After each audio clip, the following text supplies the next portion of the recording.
We are pleased to have a great participation this afternoon, and we really appreciate you finding time to register and also to avail yourself for very useful discussion this afternoon. So my name's Anthony Munanda. I'm a technical advisor, international tax transfer pricing in African Tax Administration Forum, an international organization based in South Africa, Pretoria. It's indeed a great pleasure for me to chair this discussion and also to participate as a panelist in the course of the discussion.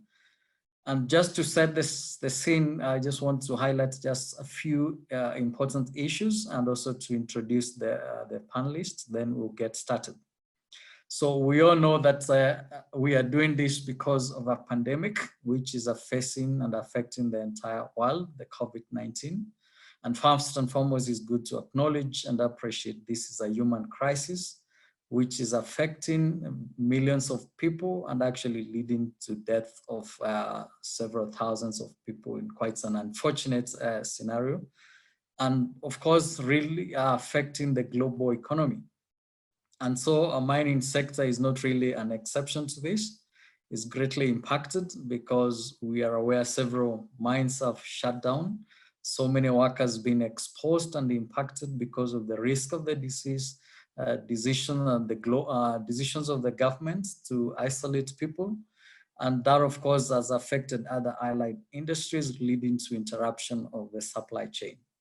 This is a great impact and is affecting the entire economy. And that can manifest itself really in the price volatility, which we have observed in the commodities, largely driven by changes in the supply and demand forces in that particular industry.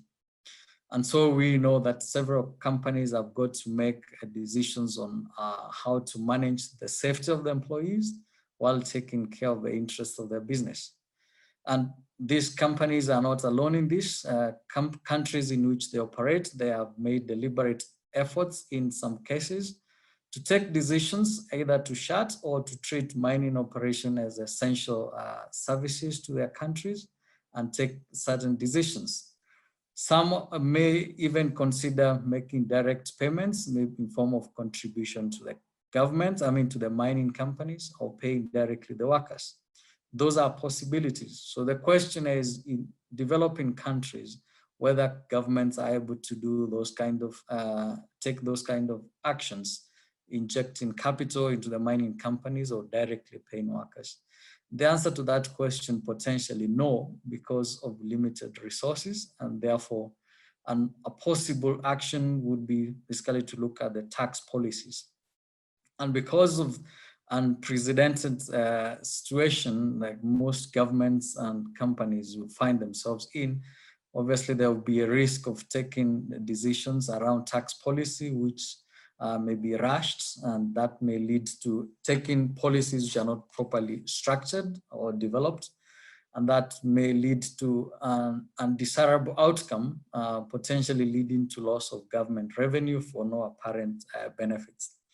And so IGF and ATAF has come together to develop a guideline, and that is a guideline we would like to present to you this afternoon. I'd like to highlight some available options your governments may consider, and potentially also to have your inputs into this. And of course, we continue developing this and see how we can help one another in these unprecedented times. And therefore, largely that is the objective of, and now I would like maybe to mention a few things on the format. We'll start with a presentation which will take maximum 30 minutes. Then after the presentation, we'll have a session for Q&A, and we'll potentially have some country and some countries will be requesting to make some inputs during that session. We know we have a great participation, and unfortunately may not be possible to take questions as we proceed. And therefore our suggestion would be utilize the chat platform in this webinar. Then there will be someone picking and summarizing the questions. And the second session of this meeting, we'll have an opportunity to give responses to the best we can within the time limits. Should there be questions which are not answered, maybe because of time, pardon us, but we have a clear way of following up, because we know we'll have asked those questions. And I think the panelists will make efforts to follow up, maybe on one-on-one basis, to try and answer those questions. I think from my side, that is the introduction I'd like to make, and this is the opportunity now we go into the presentation, and I'm going to add it over to the panelists. And the first panelist is Thomas Lanson, and then after that, Alexandra Readhead will take over. Then I'll also have a session at the tail end of the presentation. Welcome, Thomas. Thank you so much, Anthony, and welcome everyone to our webinar this morning. So I'm going to start talking about the impact of COVID-19 on the mining sector, and then I will hand it over to Alexandra to talk about the next some of the reactions that tax policy measures that can be taken. So as many of you know, I mean, most of you know by now, the COVID-19 is affecting badly many countries around the world. The number of cases keeps growing. It's a human tragedy that's having profound social and humanitarian impact. And to fight the disease, many countries have imposed full or partial lockdowns on their population. These measures are very unique. They've never been taken to that scale before, and that has had important impact on the economy. Large sectors of the economy have been completely grounded, and the overall impact on the economy is just starting to be assessed, but it's looks likely to be huge. The IMF, the International Monetary Fund, earlier this week released some estimates of the impact of what they call the Great Lockdown on the world economy, and their best estimate for now is a drop in global GDP of 3%, which is a lot more, as you can see, than what happened 10 years ago during the global financial crisis. And it's the largest global economic recession that the world has seen since 1929, the Great Depression. So huge economic impact, and obviously the mining sector is not immune. You may have seen a number of headlines going around in newspaper about the impact on market capitalization of mining companies in the hundreds of billions of dollars. You may have seen mines having to close, having to fire some of their workers, having to do care and maintenance. There's a lot of information out there. What we thought would be useful today, to sort of introduce the rest of the discussion, is to look at how the mining sector is impacted in different ways. And so the first way the mining sector is impacted is by immediate short-term containment measures, measures to contain the spread of the virus. The second sort of way the sector is and will be impacted is by the economic recession that I just mentioned. And I think it's important also to add a third point about how the current crisis might actually make long-term trends more visible or accelerate some of the long-term impacts on some part of the mining sector. So we'll start with the first one. So measures to contain the virus. The most prevalent, the most important are social distancing, stay-at-home orders, lockdowns, or even quarantines. So this has led some mines to completely shut down operation temporarily. It has also led to a reduced activity in a number of other mines. Whether mines are shut down or not depends, first of all, on government policies. Some governments have deemed mining an essential part of the sector and mining workers essential to the economy, and so they've made arrangements for even doing a shutdown for some mines to stay open, with a number of adjustments, including on how much time workers spend in the mine, the number of the cycle of rotations. Other countries have decided that everything should be closed down. So that's the first factor. It also depends on the type of mining, whether social distancing is possible in a given setting or not, and the impact of automation as well is having an impact. The major, the first impact of these containment measures is that some mines have shut down, and so that means this short-term disruption in a number of minerals.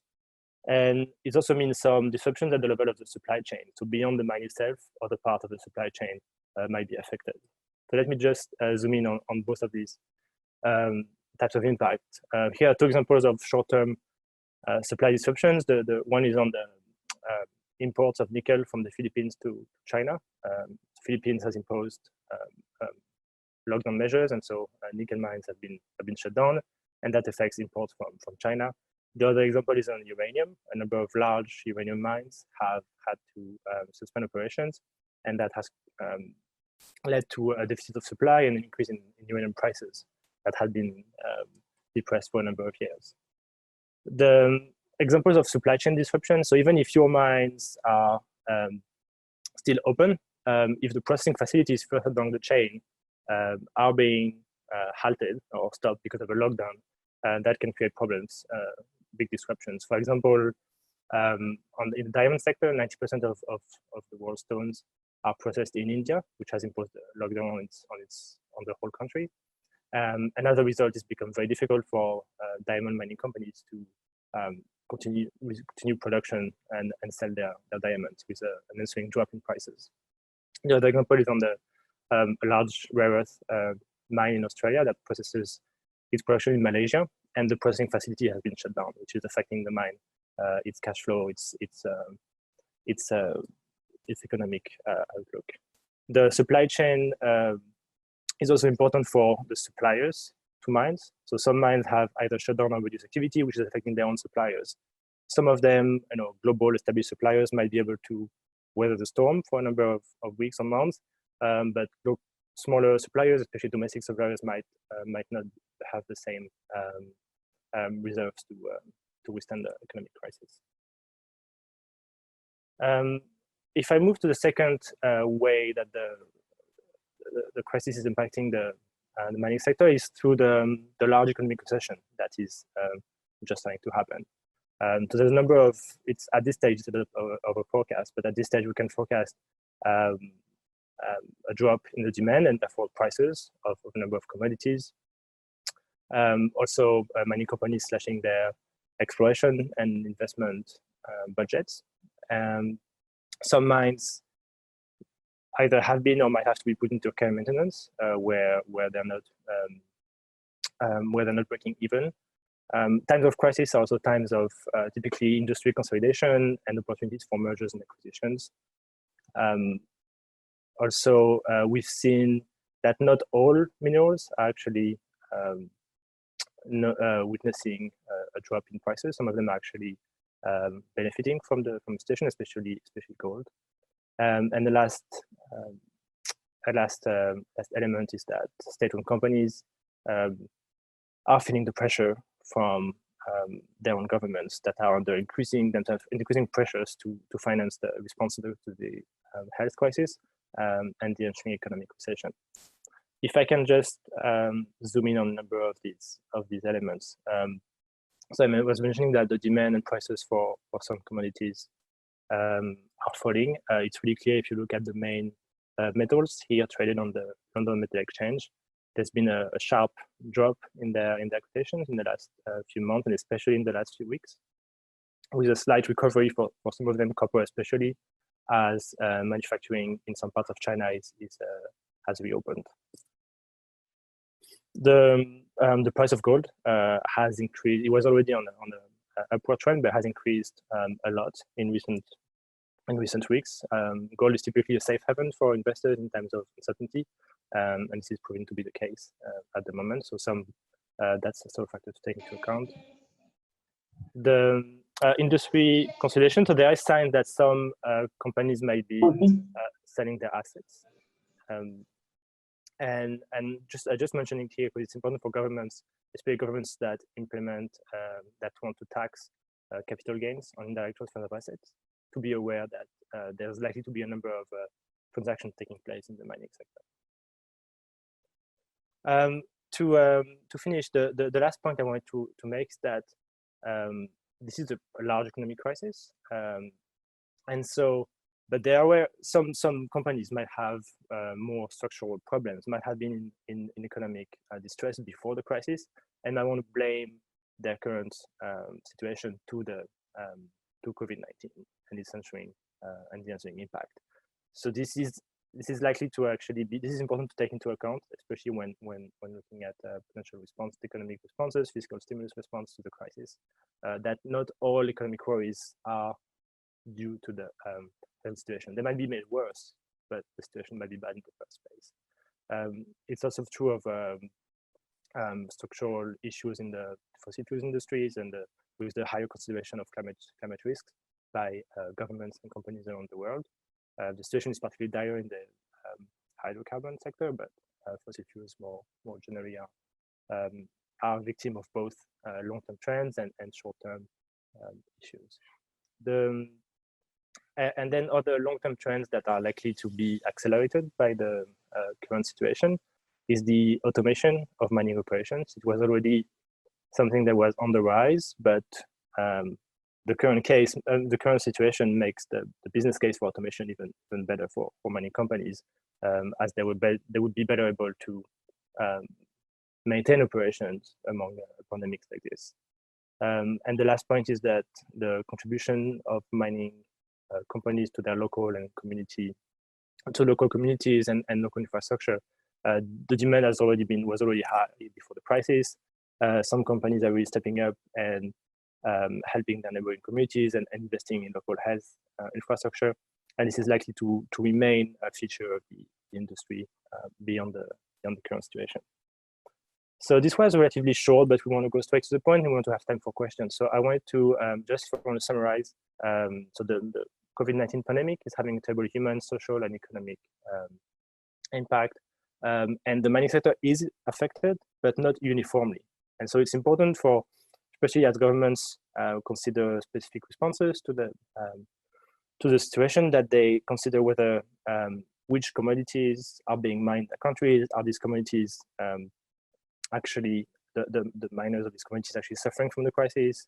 Are they? No, it's not the case for all of them. It's not the case to the same extent, and it's important to really do an analysis of the specific context, the specific mines, the specific branches, and the value chains before enacting targeted tax measures. I'm going to stop here and pass it over to Ali. Thank you. Thanks, Thomas and Anthony. Good afternoon, everyone. Thank you again for joining us on our webinar today, wherever you are. My part in this webinar is to discuss in more detail the guidance that we've put out for governments with respect to the types of tax policy measures they might be considering in response to the coronavirus. So as Thomas has very nicely set the stage, I think it's clear that there are perhaps winners and losers in relation to the coronavirus. Some mining companies are faring better than others. Some commodities are more affected than others in terms of supply and demand. So it's important that when thinking about the need for tax relief, we divide the mining sector into those companies that are impacted versus those that are not. So take a more company-specific approach to tax relief to ensure that we provide relief where it's needed, but also not forego more tax revenue than is also needed. So in that regard, separating companies as to those that are impacted and those that are not. So as Thomas has already said, for example, gold is a commodity that is faring very well during coronavirus because, as Thomas said, people buy gold during periods of insecurity. So it may be the case that certain precious metals companies, in order to build trust and goodwill in developing countries in particular, might actually be in a position to make advance payments of taxes and royalties to the government to actually help with, to ease the burden during this period as other companies contract and are unable to pay tax. So companies like Barrick Gold or Anglo Gold Ashanti, for example, could take a lead and champion this, particularly on the African continent, but also in Latin America. Conversely, base metals companies that are being negatively impacted by the coronavirus may be in need of tax relief. Again, it depends on the company and the particular issues that that company faces. In addition to separating out companies as to which commodities they sell, we think that focusing tax relief on producing mines, and in particular mines with a significant workforce, makes sense from a government point of view in order to get the best value for the tax relief. Similarly, it should be targeted at locally incorporated companies, so the relief shouldn't flow to affiliates or parent companies outside of the host country. The last 2 points on the slide are more questions. I'm not sure we have concrete answers, but it's clear that the flow-on effects will be significant for mining services companies, subcontractors, that they may also be out of work as mines shut down, as quarantine takes place in many countries. So it may be necessary to also extend this type of tax relief beyond the companies that hold the resource license, and instead extend it to other companies, transport companies, processing facilities as well, that may be affected during this period. Turning to the next slide, here, so moving on from sector-wide or company-specific, I think here assuming that governments decide to take a targeted approach to the provision of tax relief, it's going to be important then for governments to be able to screen requests from mining companies for tax relief. So here it's taking a look at what are the specifics in relation to the company that's requesting tax relief, and some of the indicators that we've suggested in our guidance that you might want to refer to are things like, for example, negative cash flows. So it's important to say that these we see these factors in combination. So they interact between one another. So for example, there are companies that may have negative cash flows predating coronavirus because of other reasons. Now, those companies shouldn't necessarily benefit from additional tax relief. However, if we can see the negative cash flows are precipitated by a drop-off in mineral price relating to the commodities that company produces, then there might be merit in providing tax relief. Similarly, just because the company is closed for quarantine shouldn't necessarily mean that tax relief is required. It may depend on these other factors relating to the financial health of the company and the particular commodity that company is producing. So these are some of the different factors that governments may need to have reference to in reviewing applications for tax relief. I think the last point on the screen is just to say that companies, mines that are paying dividends to their parents in 2020 should be immediately disqualified from tax relief. If they have the profits available to be able to pay out dividends, then you would imagine that tax relief is not warranted in that particular instance.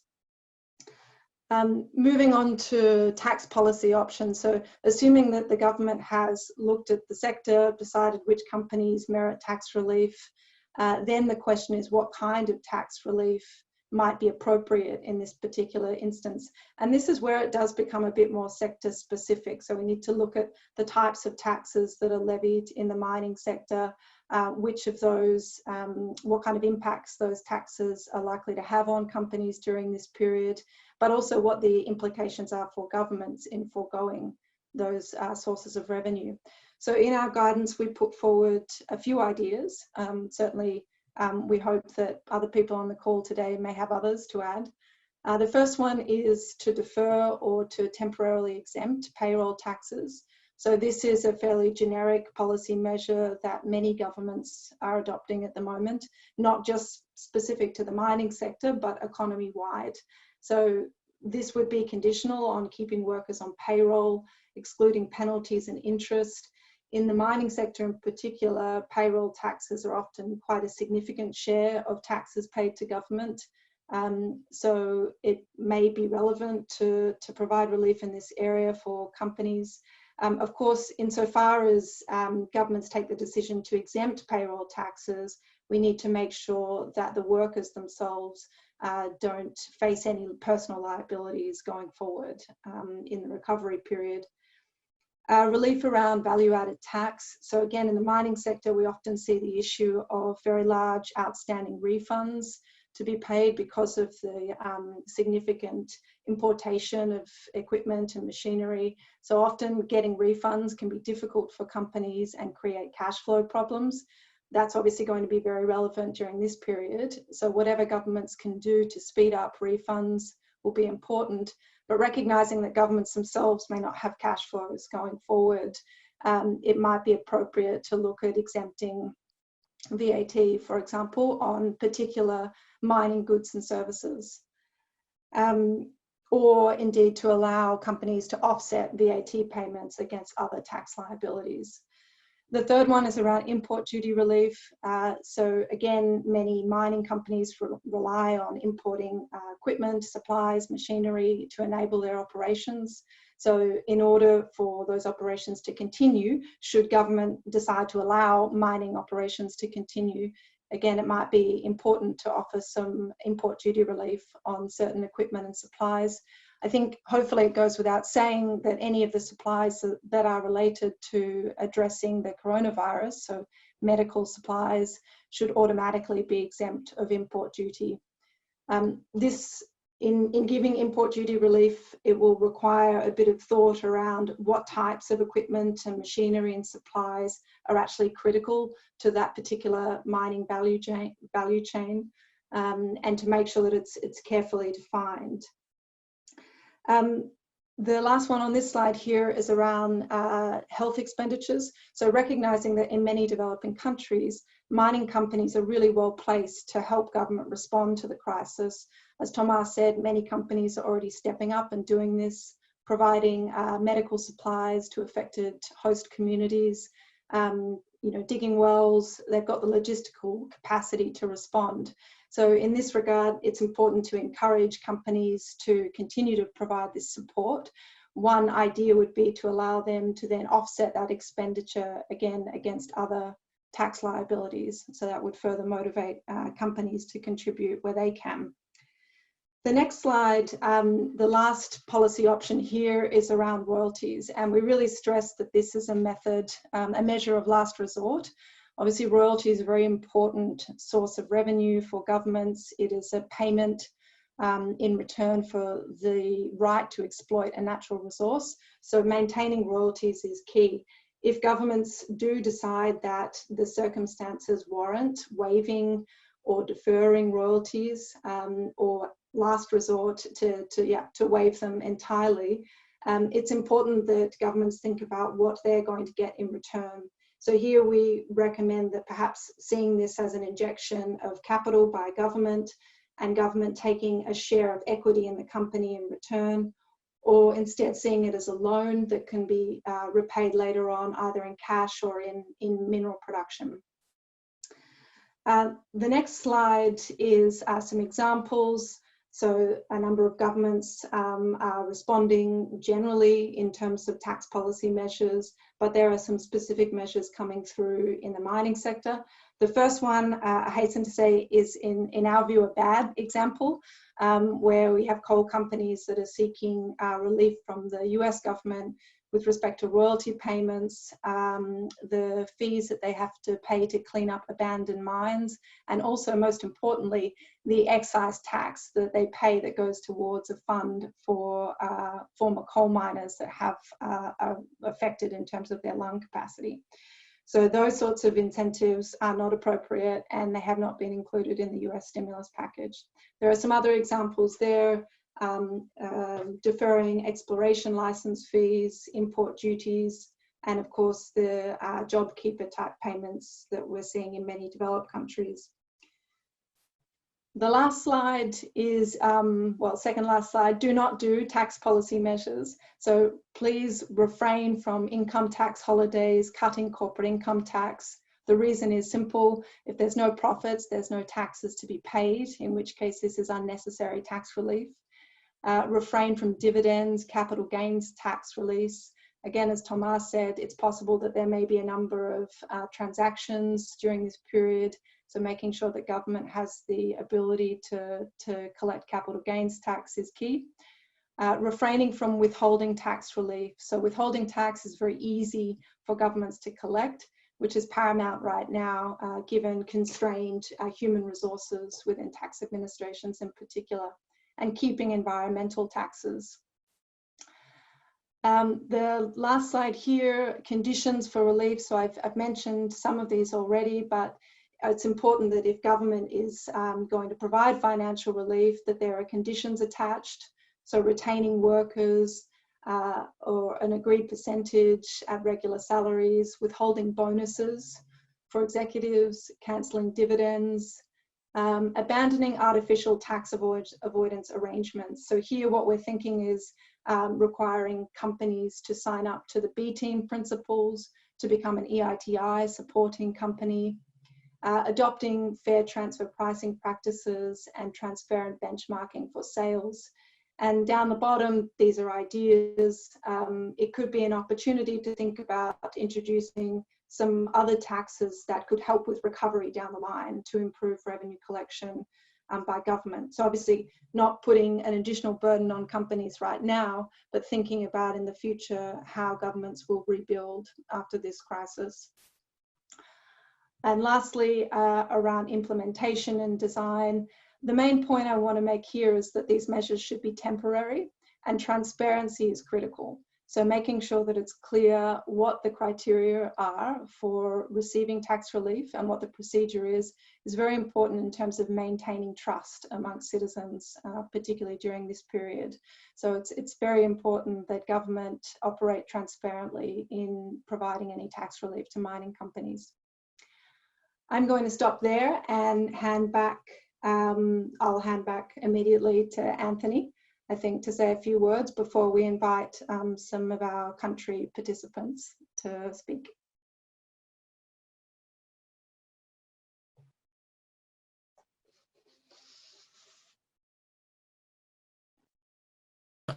Thank you very much, Alexandra and Thomas. I would largely sort of add on to what Alexandra talked about, and largely is to discuss the new recently released ATAF suggested approach on measures countries may take to combat or to address COVID-19. This is basically a guidance which ATAF has developed and is available to tax administration and their policies, which sets a broad range of short-term measures, just in line with what Alexandra is saying. They're really short-term because this problem to an end, and decisions taken now probably may need to be reversed after we are back to the normal scenario, normal situation. And so we all acknowledge this is a act which governments have got to do, making sure that you still collect revenue, but still continue supporting companies. So the message we contained in this document, which is available in websites of ATAF, these measures are quite flexible because they are general guidance to the countries, and therefore you need to consider specificities of different industries. Talking about mining industry, the perspective given by Alexandra is quite important because there are certain new features in that industry, certain tax policies, and therefore this broad context in this suggested approach, then it needs to be improved in line with certain specific features of the industry. Thank you. Next slide. So just a quick summary of some of the relevant measures we need to consider. So this is a mix of administrative processes and also a bit of tax policies. Just this was done largely to avoid repetition of some of the key issues Alexandra covered. So one thing is basically to look at automation of payments and filing systems. We all know these mining companies are large multinational companies. They have capacities to make payments and of course make do filing through digital platforms. And so as so many African and other developing countries continue to automate system, that will help easing the burden of compliance to so many of these companies. And platforms for payment of taxes, including mobile banking and banking systems, those have proved quite, of course, those are things which governments need to improve. Acknowledge several countries are really ahead of this. The other important thing is to evaluate suspension, potential suspension of penalties and interest during this period.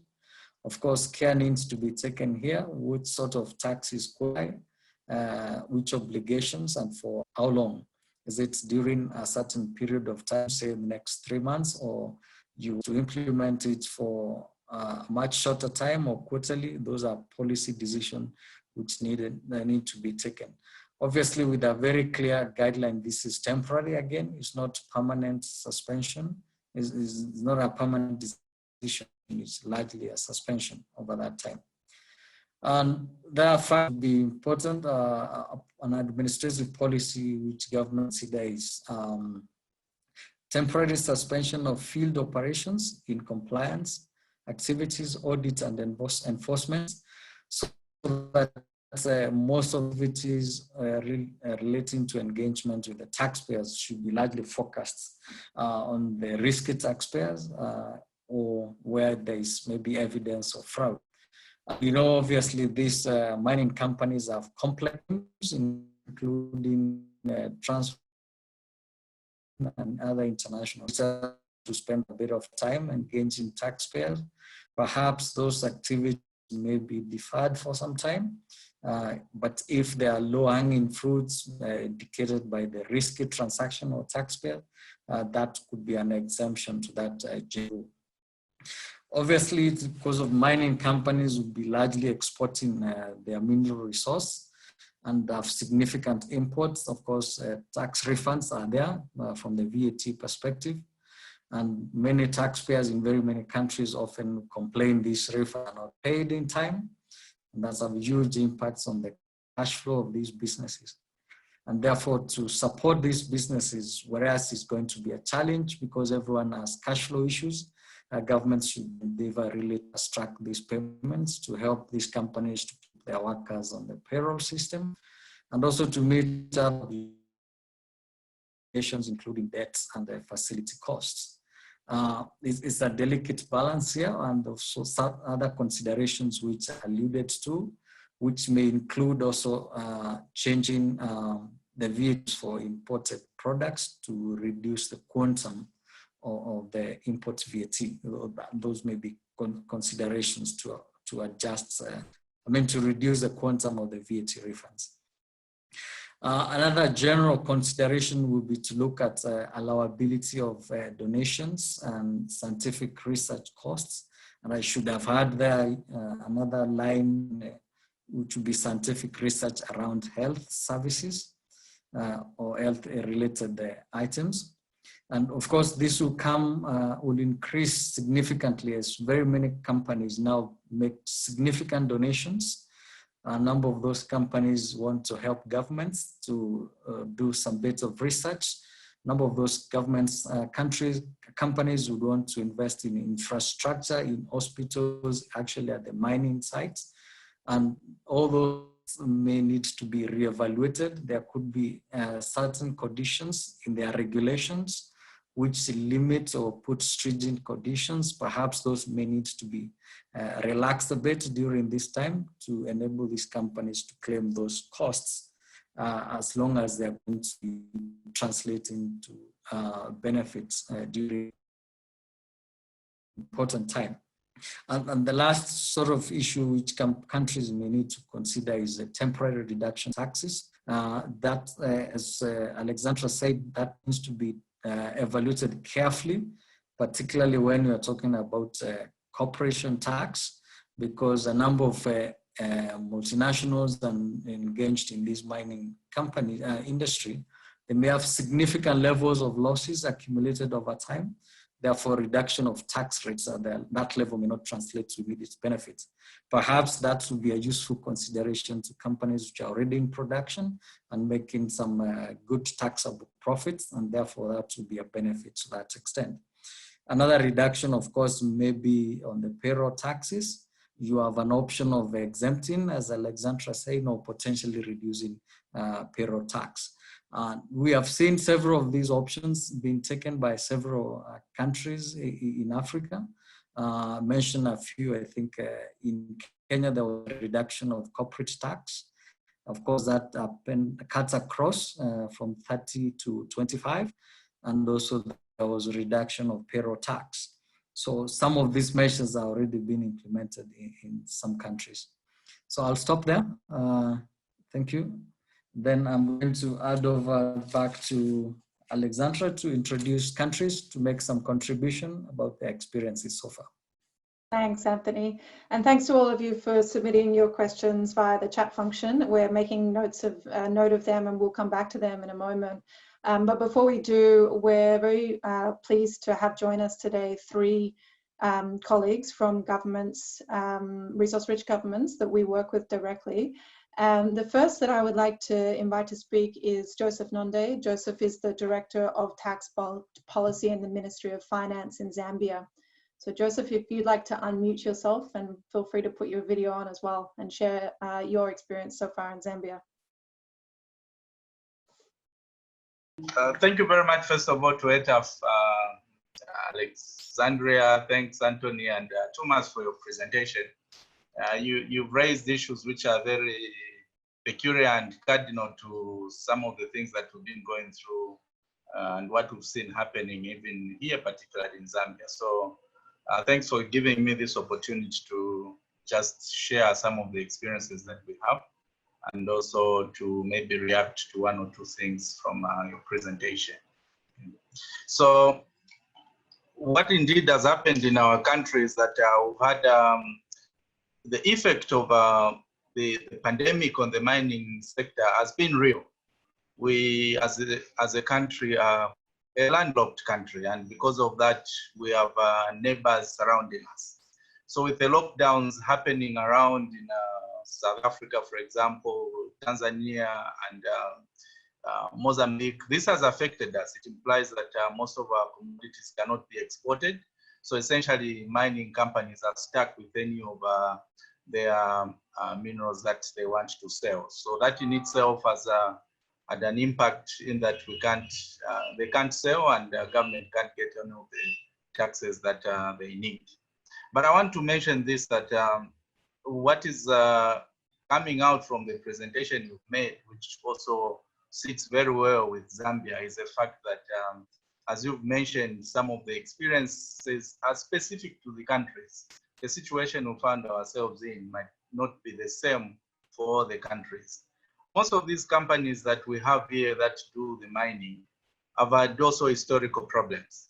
For instance, we have high-cost mines, and some of the other new mines have low-grade ores. So this implies that they are very price sensitive in terms of their operations. So when a thing like this happens, automatically the impact is felt, okay, by all the mining companies, because it pushes their costs higher because they already have a high cost. And for those that have low grade, it means that their mining activities cannot be sustained anymore. Now you add that to the effect that you now can't sell, and there's a lockdown, you can't export anything. And of course, in Zambia, there is also a law which prohibits any of the mining companies to just let go of staff. So you need to live with your staff costs. So this has put most of these mining companies in a very precarious situation, and most of them are opting either to slow down and also go to the extent that we've seen one of the mining companies, as you've indicated, trying to go into care and maintenance. But the government has taken up certain measures already, instead of just sitting down and wait to see the scenario and situation get worse. I'm thankful that you mentioned some of the measures that the minister highlighted, which are in public domain, that as a country we need to visit some of the customs duties that we imposed earlier on, so that we can revise them and see whether we can ease the pressure that some of these mining companies are experiencing. Specifically, there's been a suspension, a directive that we suspend import duties on the importation of concentrates into the mining companies, so that probably we can get on the concentrates which are in the neighboring country to come and get processed here. There, by doing that, you create an opportunity to allow for the mining companies to continue proceeding and probably get cheaper concentrates from outside, and that can help the mining companies. Besides that, we've been directed also to suspend the export on precious metals. These involve gold and other precious metals that we have around, just to ensure that we can make it easier for these mining companies to continue operating and not scale down and impact on the economic activities that we have in the country. And of course, we'll be visiting one of the measures that we had running this year on VAT to ensure that the claims that these mining companies were making on lubricants, spare parts, and stationery, initially we had stopped them from claiming this starting January of this year, but we've been guided that we need to revisit this as well so that we can make it easier for mining companies.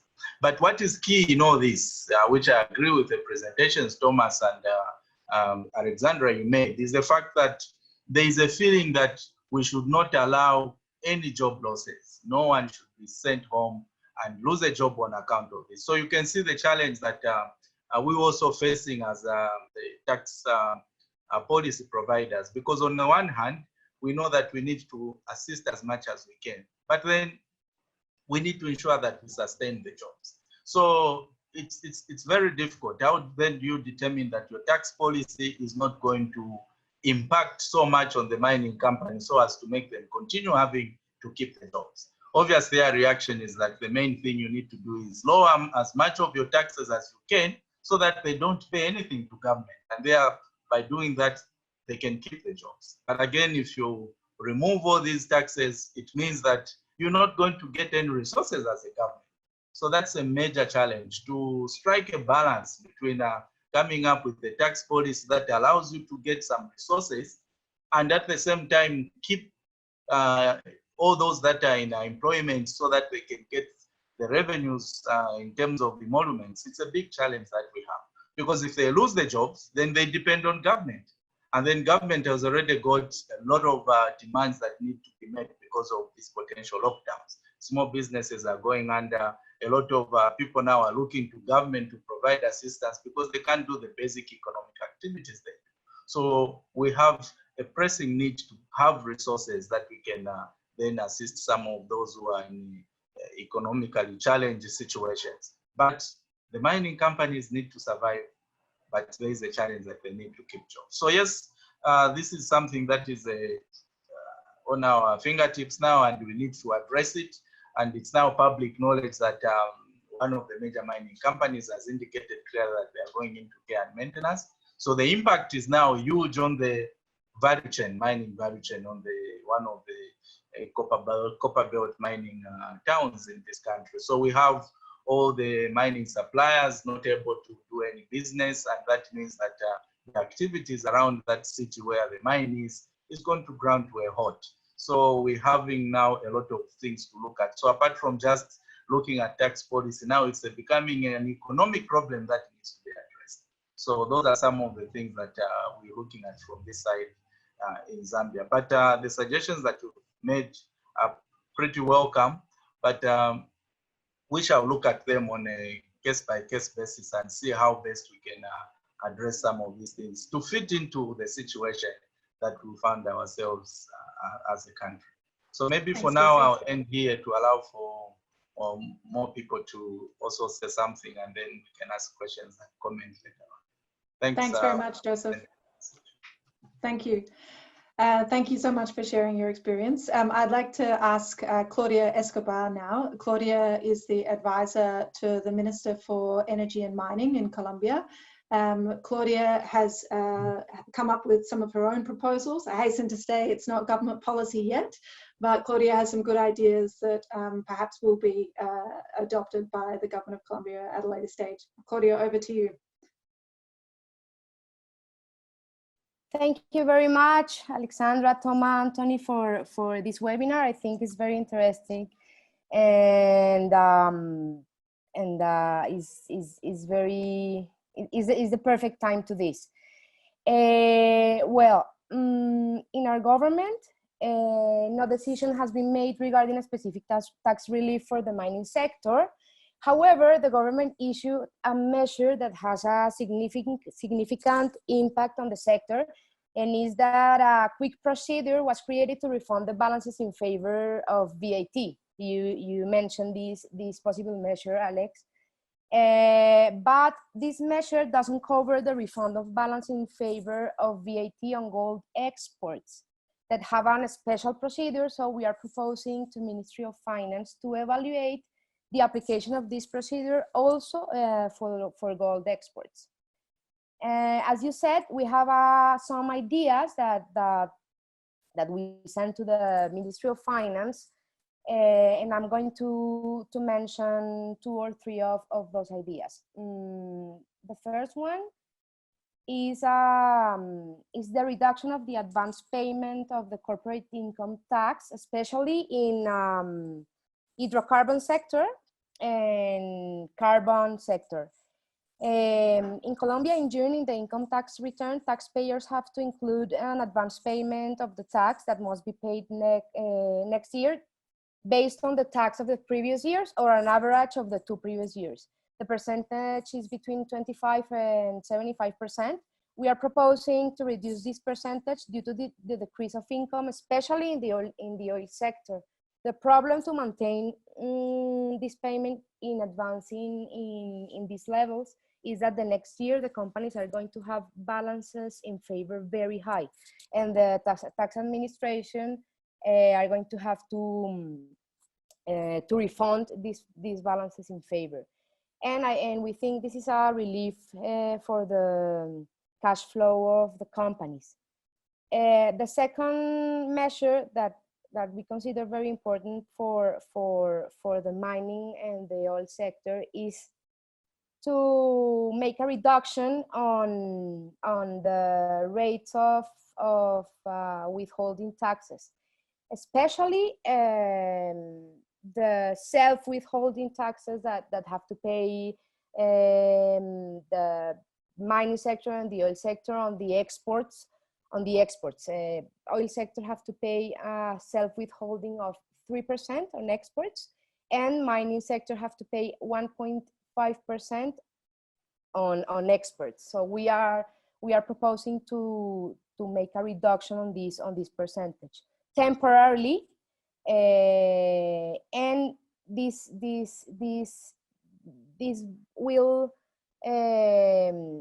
will impact the balances in favor for the next year. So if we maintain this self-withholding, probably the next year the balances in favor are going to be very, very high.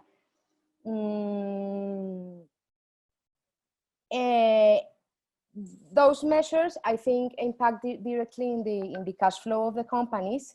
But we are proposing to make incentives on investments. This is because we don't need that mining sector and oil sector stop the investments. So we are proposing to activate one incentive that we have is an incentive of investments. Is like a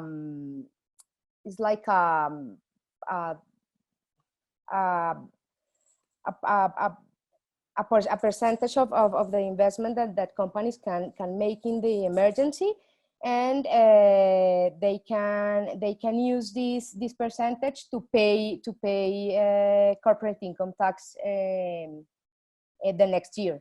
So I think those measures can be very, very important to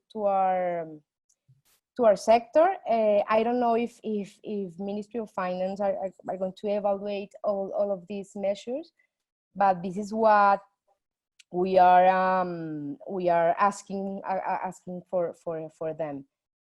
We have in Colombia special measures for some industries, especially aviation and tourism, but in our industry we don't have a clear policy,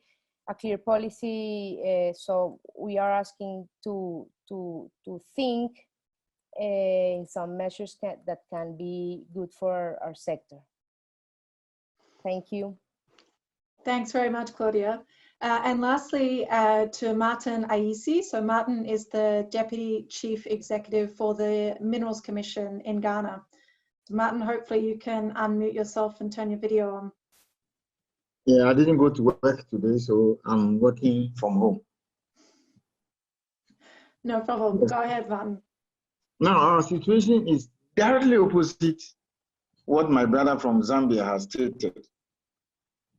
To start with, we are not thinking of any tax incentives, far from that, because our situation is not like Zambia, where they said prices are not good for now. But now, good price, for want of a better word, is on fire. As I speak, you're talking about a little over $1,700 an ounce. The bulk of our operations are gold mining. Now, on the average, I don't think anybody looking at because as a regulator, we get the reports and all the returns. No company, as I speak now, is producing an ounce more than $1,000. No company in Ghana, except only one mine. They are not underground operation of Golden Star Resources at Prestia. But the other one, which is at Wasa, is fine. So as I speak, they are making lots of money. In Ghana, as far as the gold mines are concerned, they are making money. We don't intend to change the regime to provide incentives. Rather, what we are thinking about, as soon as we cross the 1,700, is how we get more. Myself and my chief executive have been tossing around some ideas. It is not yet a government policy, but we present that to our minister who intends to send it to the Minister of Mines. Right now, the royalty rate is 5%. My thinking is for us to push it a little bit up, maybe to 6%. And then we'll see what happens when things get to $1,800 or more. We were thinking of a windfall tax, but that may not help.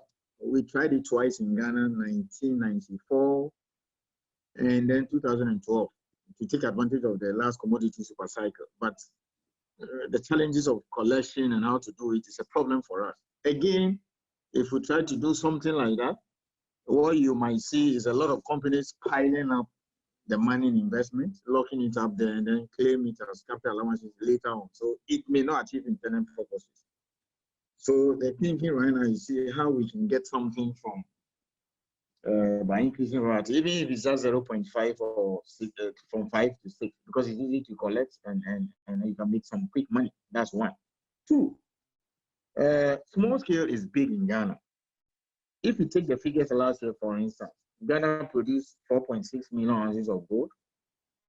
About 1.6 million ounces came from small scale. That's about 35% of the gold production in Ghana came from small scale last year.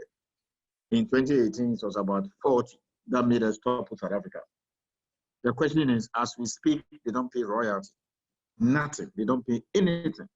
You're talking about between $2 and $2.5 billion leaving the country or coming from small scale, nothing to collect. So maybe effectively, what we can do is to see what we can get from small scale. The law says 5% royalty, but I don't think that will work. We might be thinking of some withholding tax, either on the exporters or even the small scale themselves. Perhaps we might start small with some 1 or 2 or 3%. The government had passed a 3% withholding tax the beginning of this year. But it's not been implemented. Maybe we have to, the time has come for us to implement it. So I do not see we tackling the mining sector by way of reliefs. We may perhaps consider some increase in royalty, especially when we get to 1,800. For now, we're still watching to see whether we may get to 1,800. From 1,800, we might do something on getting more from large scale. But for now, what we might push hard is to see how we can get something from the small scale miners between now and end of the year. That's what I can say for now. Other than that, the mines are fine. They're making good money. Ghana is fine as far as gold is concerned. Thanks very much, Martin. I think just between the Martin and Joseph and Claudia, we have quite different examples, and it's because, as we said at the start, different parts of the mining sector are being affected differently by the coronavirus. So gold is on the up, so a country like Ghana that relies disproportionately on gold is doing relatively well compared to Zambia, which is dealing with significant drop-off in the copper price. Now we're going to respond to some of your questions. So Thomas, do you want to go first? Yes, thank you, Ali, and thanks everyone for the great questions. It's really, we try to address as many of them as we can, but obviously we'll have to be brief, but we'll hope to follow up beyond the webinar as well.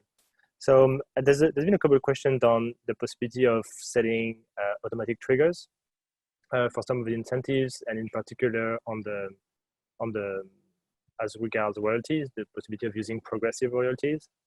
And so, I mean, there's no perfect answer. Obviously, it's going to depend on context and commodities, but I think it's very useful to have heard from Joseph in Zambia and Martin in Ghana, as we see.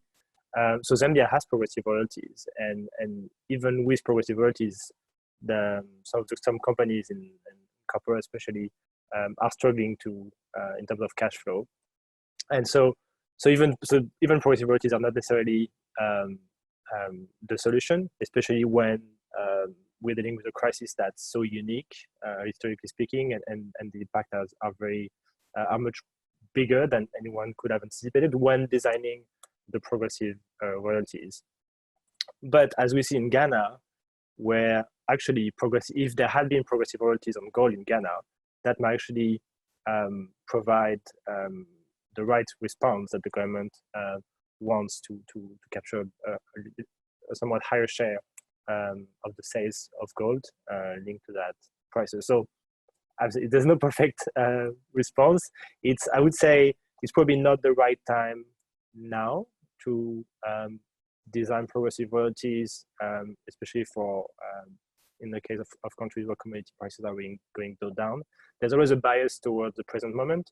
And so if you design a new fiscal regime or a new royalty regime today, it's likely to be too low for the government over the long term, because it's going to be biased towards the current difficulties that companies are facing. That's why generally for most of the measures that we're discussing, we advocate targeted measures and very short term to deal with the current crisis. Let's see in 1 year, let's see what the world looks like, and consider other potential more structural changes. The other question that's also it's an interesting suggestion of possibility of extending loss carry forward or back, or relax some ring fencing rules applying to the mining sector. So this will depend. Again, it will also depend on context and the size and sophistication of the mining sector in different countries. The extending loss carry forward, I think is, I mean, I also defer to my colleague at ATAF, but I think this is a relatively straightforward answer. You can just extend the number of years that losses can be carried forward. It's relatively, it seems like the right thing to do. Loss carry back may be a bit more tricky, especially to implement administratively. And as regards ring fencing rules, then I would say it really depends on the specific context of countries. If we're dealing with short-term losses, or if we're dealing with more structural issues that probably shouldn't be put on profitable mines at the moment. I stop here and I let Joseph and Ali, Anthony and Ali continue with the other questions. Thanks, Thomas.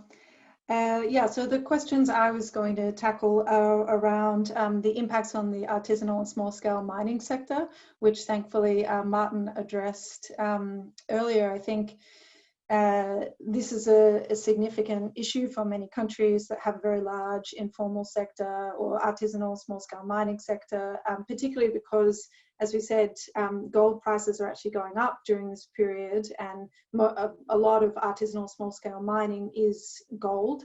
So there's been a lot of efforts over the years to try and formalize the small-scale mining sector so as to be able to collect some taxes. As Martin indicated, I think Now we see in particular why that's necessary, because the price is going up and it's very difficult for government to collect revenue from this sector.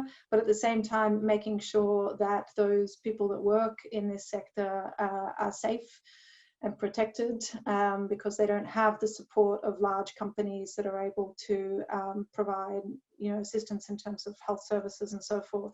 So I think it's a big challenge. From a tax policy point of view, I think it's very difficult, because in many cases these sorts of groups are outside of the tax net as it stands. So it's difficult to then offer relief as well. I would refer you to I'll put in the chat, there's been a few blogs and articles written around the impacts on ASM specifically, and some of the more general policy measures outside of just tax levers. So I'll share that in there. I think the other question was around what happens if you've got a gold mining company which is enjoying rising prices but isn't able to get its product to market. I think Joseph answered this very well actually in Zambia, is that Zambia actually doesn't have a strict lockdown as yet, but because it is a landlocked country, many companies can't get their product to market. So I think it's a similar situation, and this is where it comes back to assessing a combination of factors. So if you've got a mine that, yes, the commodity that it exports is doing well, but it can't get its product to market, then it would seem appropriate to offer some kind of tax relief, in my opinion. So I'm going to hand over to Anthony, who's going to speak to a few questions as well before we wrap up. Thank you, everyone, for these very useful questions. So I've got two questions in front of me. One, it's what would be the consideration for a country trying to increase mining tax at this point in time? And I think the general answer to that question, the timing may not be appropriate. However, based on the discussion we have today and the presentation of the country, we observe that there are mixed impacts of this pandemic. So some products, some commodities, some countries have been impacted negatively, but others also present some opportunities. And therefore, a strict answer really here would depend on the circumstances or the nature of the product you are trying to target. And therefore, if there is a commodity like we've heard from Ghana, which is not largely impacted based on the operating environments, and also global opportunities where we've seen gold prices increasing, that may not be a major problem. And therefore, a country may proceed to consider increasing tax. And therefore, the strict answer here would depend on the circumstances. But you need to be careful so that it does not cause more problem. The other question was, you have a scenario where the current company, a mining company, is experiencing some negative cash flows, but there are possibilities that the company's profitability will increase into the future. But then this company needs some sort of care without any tax relief. If I understood the question correctly, I think what you're trying to get into, if you're exposed to this kind of an circumstance where some companies may have been struggling from a profitability point of view, and now there is this pandemic impact. So what would be the correct sort of support you need to give to those companies? And I think the answer to that question, we really need to evaluate carefully first what have been the causes of these losses historically. If a number of these companies are impacted by some existing maybe cross-border transactions which have pre-existing transfer pricing issues, or general allowability of expenses, or declaration of income which have not been done properly, then before you grant any sort of care to this company, I think those historical issues impacting on losses need to be evaluated and resolved. As Alexandra mentioned, I think some of this care and sort of tax relief should come with commitments. And therefore, if it is determined that these losses or profitability issues were caused by some very specific transactions, particularly transfer pricing or tax planning schemes, I think there should be a commitment that those measures will be corrected, maybe through restructuring of the pricing arrangement or entering into slightly different arrangements going forward. And therefore, maybe based on those commitments and clear restructuring of transactions, then the government may potentially propose some necessary reliefs to support that kind of a company with good prospects. Thank you. We have come to end of the question and answer session, but we acknowledge there are several other questions which may not have been answered or answers not satisfactory at the moment, but we can get back to you on that. So from my side, I really want to say thank you very much to everyone and to excellent presentation and good contributions by the country. We really appreciate that. We can see this is going to really affect the kind of work going forward, because you can see we have mixed experiences, and that is quite a good contribution towards this project. And so therefore, I want to really thank Alexandra, Thomas, and to all the people who made contribution and useful questions, and wish you all the best. Please stay safe, everyone, and hope to engage with you in the near future. All the best. Bye-bye. Bye, everyone. Bye-bye. Bye, thank you.